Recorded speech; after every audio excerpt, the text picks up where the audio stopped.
Good morning traders, nongeye kubaha ikaze kuri Kevin Trader, tuzajya turebera byinshi ku bijyanye na Forex trading. Uyu munsi tugiye kureba analysis za Gold, EU hamwe na GU hamwe na GBP, JPY, turebe se ni izihe opportunities dushobora kubona uno munsi cyangwa se in this week.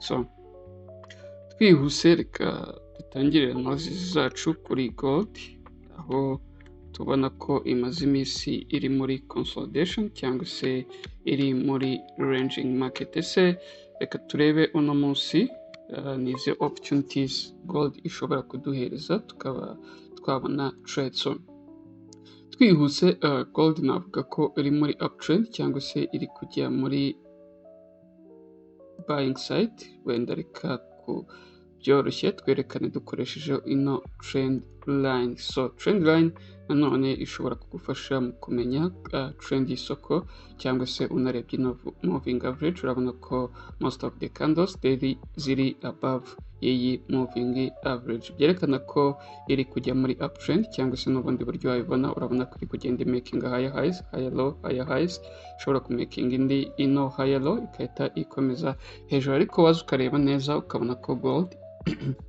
iri muri ranging market cyangwa se iri muri consolidation y'iyi party yose twayigira ranging market. So ese turategereza Gold ibe ya breaking out y'iyi range cyangwa se dushobora kubona opportunities iri muri iyi ranging market. So nibyo tugiye kureba, turebe se uno munsi n'iki twakitega. Ese turarindira i breaking ino red box yerekana direction yayo, nkuko tuvuze ko iyi ari consolidation muri daily time frame. So uko turi bugenda tumanuka muri lower time frame turagenda tumenya icyo gukora. So stay tuned, ubundi urebe ino video ugere ku musozo urasobanukirwa byinshi kuri Gold opportunities dushobora kuyibonamo no munsi.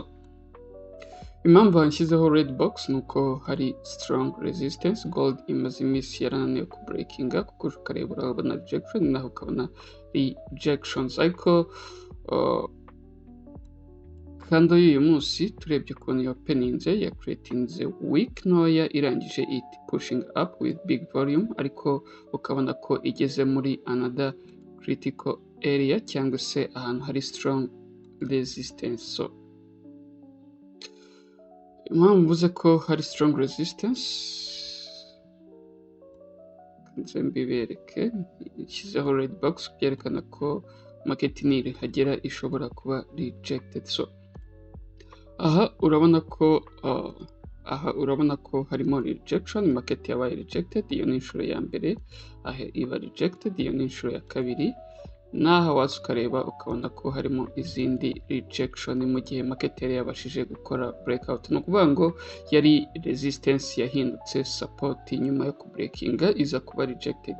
So which means ko twabonye ko byibuze support cyangwa se resistance yabaye rejected inshuro eshatu iba ari strong resistance, cyangwa se nimba ari support yabaye rejected inshuro eshatu ikaba ari strong support. So reka naho dushyiremo yellow line byerekana ko ari daily resistance, ari naho market iri ku approachinga. Ese market iri buze kuzamuka ihagere iyi testing ite rejectinga ikomeze hasi, cyangwa se iri bukomeze muri uptrend, cyangwa se iri bu breaking ikomeze hejuru. So we have to wait and see. Dukurikije analysis tumaze gukora turaza kugera kuri 30 minutes turebe niki tugomba gutegereza. So naho reka dushyiremo indi support nayo ubona ko iri strong, kuko impamvu uvuze ko ari strong support urabona ko market yesterday niho yabaye rejected, iyo ni inshuro ya mbere, aha yongera iba rejected, naho waza ukareba ukabona ko harimo izindi rejection, kandi byibuze market yabaye rejected gatatu haba hari strong support. So kanaho dushyireho green box byerekana ko anytime market yakongera kuhagera yahita iba rejected igasubira muri buying side. So ubundi twigire muri 4 hour time frame turebe se ho market iratubwira iki, bese bitandukanye n'ibyo tubonye muri daily time frame cyangwa se biri same. Kubibaza impamvu ntamakinze hafi kandi uyu munsi nuko market yacu isa nkaho iri muri ranging market, nako nta makinze hafi kando ya yesterday nuko isa nkaho iri muri ranging market, which is so hard kugira ngo umakinge hafi yayo uvuge ngo market iri bugaruke kuha testing. So reka twigire muri 4 hours turebeho byifashe bite. So always iyo tugeze muri 4 hours icyo dukora dutangira kwa adjusting support and resistance kugira ngo zigendane na current market. Okay, urabona ko kuri 4 hours naho market yacu igiye ishaka kugera kuri iyi strong resistance dufite hanga. Ese iri ubashe ku breakinga ino support ikomeze hejuru cyangwa se iragera hangaha itibe rejected isubire hasi? So we have to wait and see iki kigiye kuba kuri gold. So reka turebeho twamakinga support. Urabona ko harimo support nanga, reka tuze twongeremo indi support. So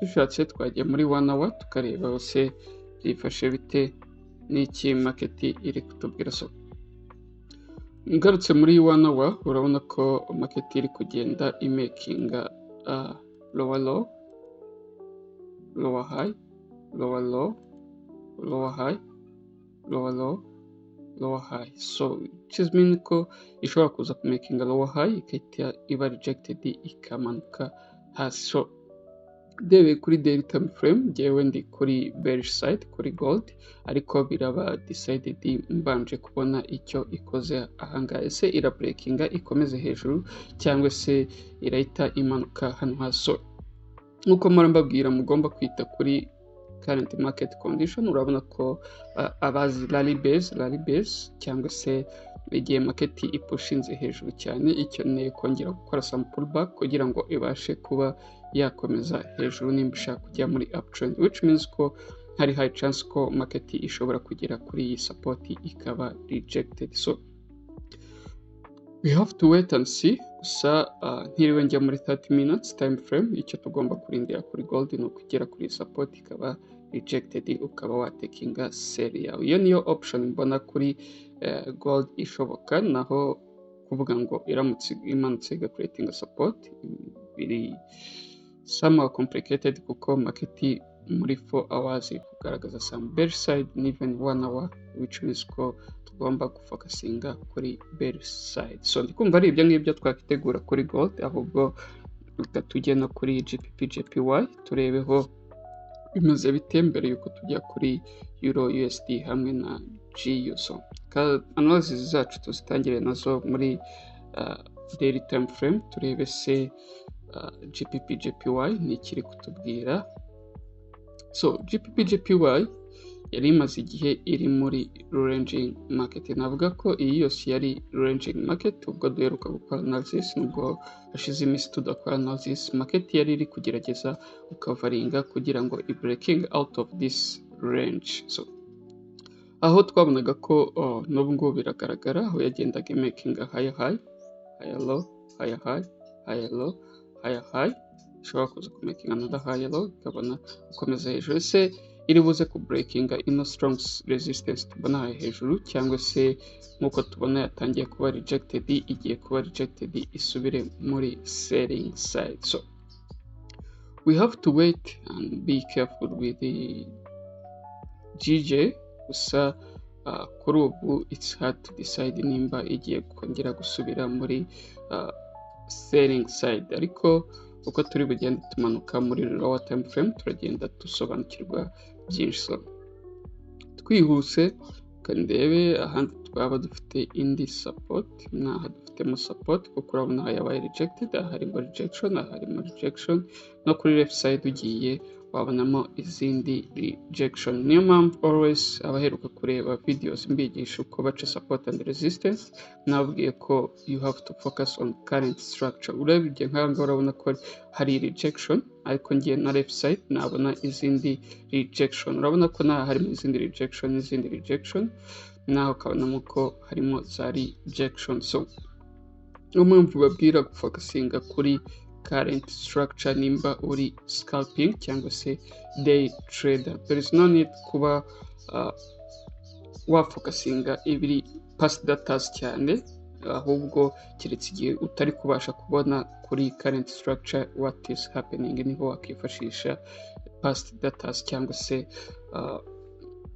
hano hirya nyine niho waza kuyifashisha. So reka tujye kuri 4 hours turebeho byifashe bite.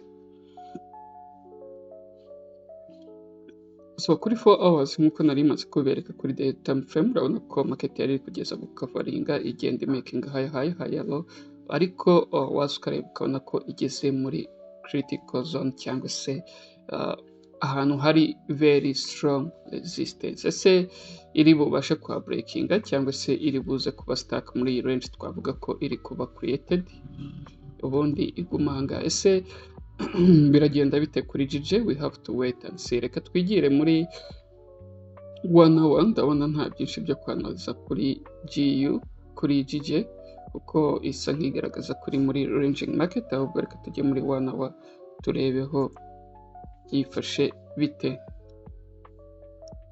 So muri 1 hour still GJ iracyari muri ranging market, ariko iri kugenda imakinga high highs na higher low. Ese iri buze kugera ngaha ihita rejected isubire hejuru? We have to wait and see. Ariko twashyiraho green box yerekana ko market niramuka yageze iri bube rejected igasubira muri buying side. So tujye muri 30 minutes turebe.